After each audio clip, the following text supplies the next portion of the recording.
tous et bienvenue dans le programme de 5 minutes avec Jésus.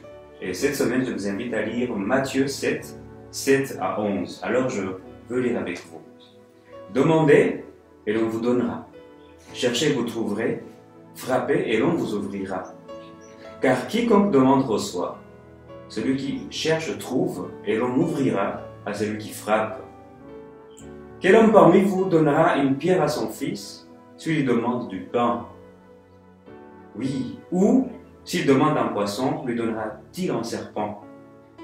Si donc, vous qui êtes mauvais, vous savez donner des bonnes choses à vos enfants, à combien plus forte raison votre Père, qui est dans les cieux, en donnera-t-il des bonnes à ceux qui le lui demandent? Matthieu 7, 7 à 11, je disais. La bonne nouvelle est que celui qui demande reçoit, celui qui cherche trouve, et on ouvrira à celui qui frappe. C'est le verset 8 qui nous dit ça. Peut-être que vous posez la question maintenant, beaucoup de questions d'ailleurs, comme pourquoi je ne reçois pas ce que je demande? Pourquoi ce verset n'est pas une réalité dans ma vie? Pourquoi je n'ai pas encore reçu? Je vous invite à considérer juste 3 points dans ce passage. Juste 3 points. Le premier, c'est la manière de demander. La Bible dit demandez et on vous donnera, frappez, on vous ouvrira, cherchez, vous trouverez.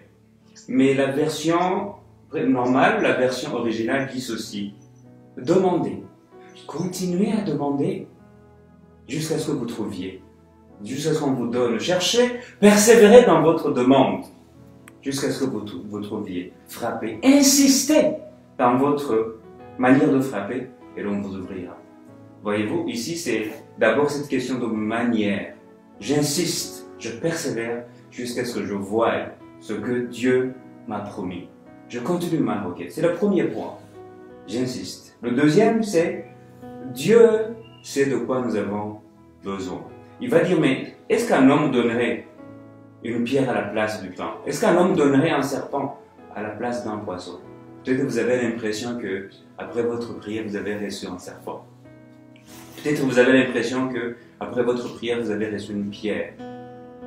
Mais Dieu sait de quoi nous avons réellement besoin. Il ne répond pas à nos envies, il répond à nos besoins. Dieu sait de quoi nous avons véritablement besoin. Donc nous faites-lui confiance dans votre demande. Même quand nous ne recevons pas exactement ce que nous avons demandé, Dieu sait de quoi nous avons besoin. Le troisième point, c'est Jésus ici va invoquer la nature même de Dieu. Il dit, vous qui êtes mauvais, vous savez donner des bonnes choses à vos enfants, à plus forte raison Dieu. Chers amis, Dieu est bon. Il est en train de nous dire ici, bon, Luc va parler du Saint-Esprit. Vous qui êtes mauvais, vous savez donner des bonnes choses. Est-ce que Dieu ne vous donnera-t-il pas le Saint-Esprit? Ça ne sera pas le débat ici, est-ce que les bonnes choses c'est le Saint-Esprit ou pas. Mais juste reconnaître que Dieu nous donne ce que nous demandons, parce qu'il est bon. Et que peu importe les circonstances que nous avons, Dieu reste bon. Voilà pourquoi nous devons encore insister, demander, en sachant qu'il est bon et qu'il nous rendra ce dont nous avons besoin. Bref, nous pouvons recevoir ce que nous demandons si nous insistons, la première des choses. 2, si nous faisons confiance à Dieu qu'il nous donnera réellement ce dont nous avons besoin. Et en troisième lieu, en nous rappelant que Dieu est bon. Et que peu importe ce que nous vivons, peu importe le temps que ça prend, Dieu est bon. Et dans sa bonté, il nous répondra selon nos besoins. Que Dieu vous bénisse abondamment. Bonne semaine et à très bientôt.